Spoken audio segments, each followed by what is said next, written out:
before we get into the topic of the video here today, I just wanted to basically let you guys know, for those who haven't watched the introduction video, this is going to be a philosophical channel where we investigate bigger ideas, bigger questions about the nature of our reality and how we perceive such. If you guys have anything to add to these videos when I make them, if you guys have learned anything along the lines of the topic of the video or something relating to it that might help to further bolster the argument, then please add them to the comment section. I would most definitely, I'm a student of life here on this earth, and I am fully willing to learn more and investigate more. I'm human. I don't know everything.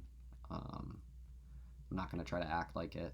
So please, if you can help, then help. And this is also just a message. If you're carrying any sort of information or a message that you feel could help the collective, then share it with the world. Share it. Because, tomorrow, shit's not guaranteed. Simply put. So, but let's get into the topic of the video today. The topic we'll be talking about today is the mind-body problem. It's kind of a topic pulled out of philosophy of mind. That's another class that I took at my university, where we delved into some properties of the mind, basically. And surprisingly enough, when I entered college, I didn't really anticipate all of the philosophy and theological learnings that I'd be delving into, but I guess that's what comes with a liberal arts college. I really thought that me majoring in neuroscience, I was kind of just going to be focusing on the structure function of the brain. That's what I'd be learning in my higher education, but really it came paired with some philosophy. That pretty fucking cool stuff, if you ask me. So, but no, the mind-body problem topic of today's video, it describes the idea that the individual of question is being portrayed to others as something they don't see themselves as. Let me repeat that in other words. So the individual, the self, sees themselves as something, and we, through introspection, self-introspection, like to create this idea of ourselves, and others don't see that introspective version of ourselves. So they really only make judgments based upon our physical appearance and also our outward behavior. This seemingly points to the idea that the true nature of the self is not to be identified with the body. It's significant because in a time of mental health crisis, we can mitigate some of the damages to individuals by clinging to the correct perception of self. So you, as the biological species, the human being, exists with many functional organs. You know that already, but one key organ is the human brain. The brain allows us to convey thoughts within our mind via its many complex pathways of neural projections across its many modules.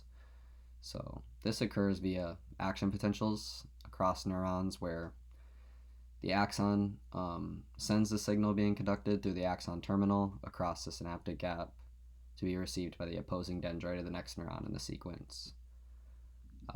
The central nervous system facilitates kind of a coordinated conduction of these potentials to the various structures with branching points that are called ganglions. This aids in providing the structure with the correct message through neuronal action in order to exert its specific function. In modern day, many agree with the term, though, the mind is not of the brain, but the brain is of the mind. Some philosophers of mind would side with their own self-realization with the term I think, and therefore I am. Although I think it's more as if we are, and we also just happen to think. So the grand mystery is what originates consciousness. With a lack of physical evidence being found to support any conclusions towards the mystery, we have to wonder whether our origins of consciousness are physical at all. The origination could take place outside of the physical and of the metaphysical. Metaphysical philosophy is more delving into asking philosophical questions about the actual nature of our reality.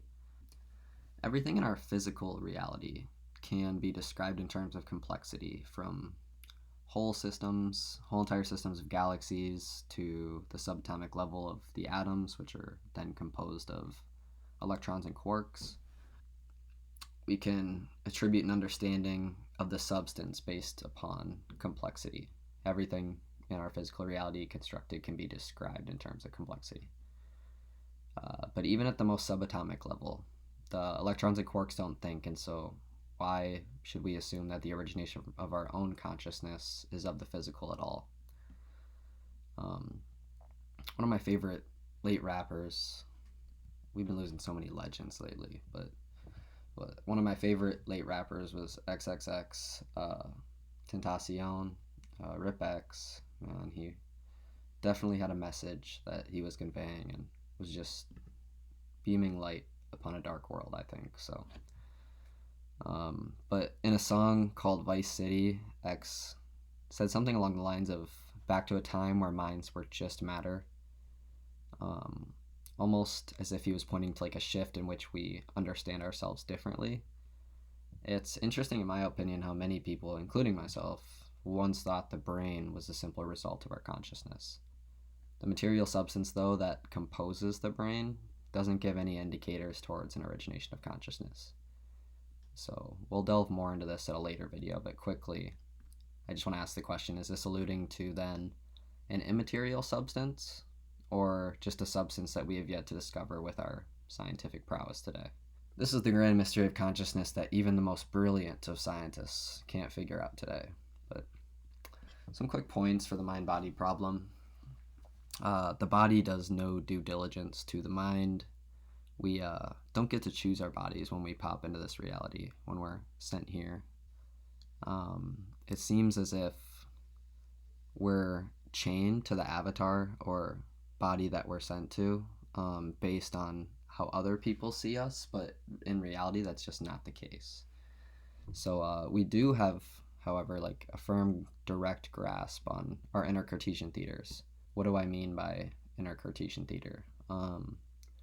The idea was originally proposed by René Descartes as a means of bringing kind of like a visual imagery to the happenings of the mind. So everything that goes on in the inner Cartesian theater kind of acts as if like a play or theater where one can observe their own respective thoughts, feelings, and emotions and choose to address them or repress them at a surface level.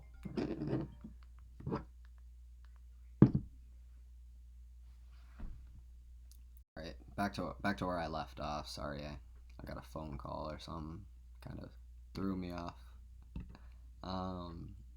But you can, in reality, you can choose to be however you see yourself internally, and this allows freedom despite societal ridicule or criticism based upon our outward appearance. Each and every day, only you can choose to view our time in reality as a prison or as like a school playground to venture out and discern what brings your own happiness. The shift in perspective is kind of facilitated by like a glass half full outlook, kind of just being more positive in your everyday life. The moral of the story is that you are not your body, though. Other people see you as something other than you actually are, so just let them judge, you know. Know that however the public eye sees you is not how you actually portray yourself introspectively. Self-consciousness kind of stems from worry about how other people will perceive your appearance physically or through one's behavior. The physical appearance we've covered, in that they couldn't be more wrong about you, and how others see you is outside the realm of your internal locus of control. But the behavior aspect is completely of your control. So all of our actual self is realized through our own originations of consciousness. It isn't easy to dismiss the perceived view that others place upon you, but who said life was supposed to be easy?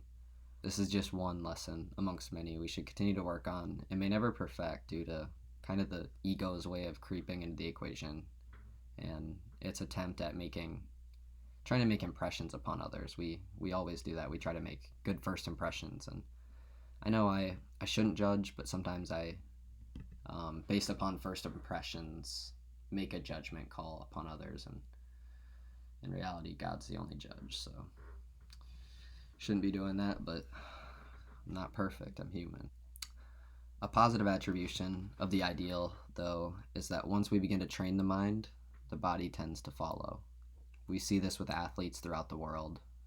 The most talented athletes have pushed their minds to brinks in which they're able to see past the pain inflicted upon working out. Or in other words, no gain comes without pain in the athletic world. They've gained a certain level of what I like to call like mental toughness that allows them to perform at levels past when the brain flips on the stop signal. Let's revert back to how the nature of the self is not how others perceive us. But significantly, though, if we want to work on our outward appearance, which is also a reflection of the biological vessel we possess as health, we must first train the mind. We have to give nourishment to the landscape of our inner Cartesian theaters in order to see results from that external lens. While we all go through our individual healing processes in life, others may see someone as struggling by making a judgment call upon how they see you rather than how you see yourself. Again, this change of perception is then not based on the manner of our own behavior, but dependent upon a physical appearance. This could be occurring while you see yourself as getting better than ever before. Interestingly enough, a flourishing psyche will actually pay less attentiveness towards our outward appearance and more towards our internal.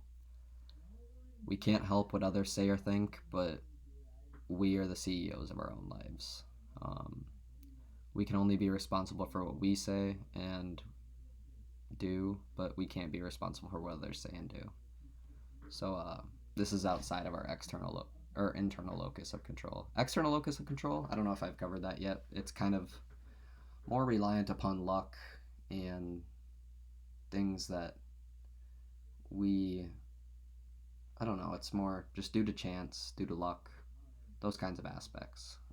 Those judgments, those incorrect portrayals that others like to push upon us, then we must ignore them, actually. They're wrong, simply put. And that's damaging on the psyche to think of everybody else as perceiving the world in an incorrect way. But at the same time, what's more damaging in the psyche is that constant self-conscious inner Cartesian thoughts that arise that are overly controlling upon bounds that we have no control over. By trying to control the manner and how others see you, you're actually doing damage to your mental health and the level of fulfillment that you'll reach in your lifetime. And realizing this, then, the ultimate revenge tactic, although we shouldn't seek revenge.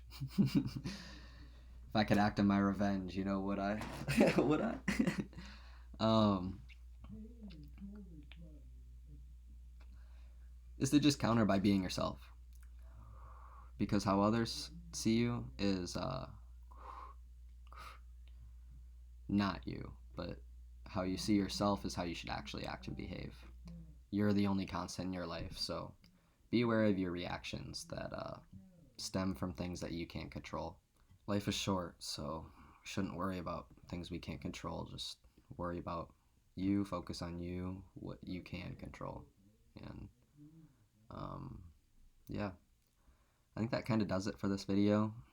I think in the next video we're going to cover some basic principles and logic and truth, and delving into what truth is in order to kind of ask philosophical questions yourself in like a testable manner.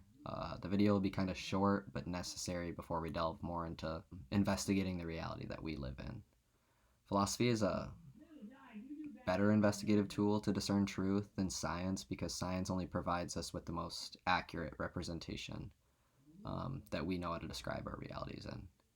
So it hasn't yet been put through the correct wash in deeming something false or confirming its truthhood. But we'll see y'all in the next one. I'm out.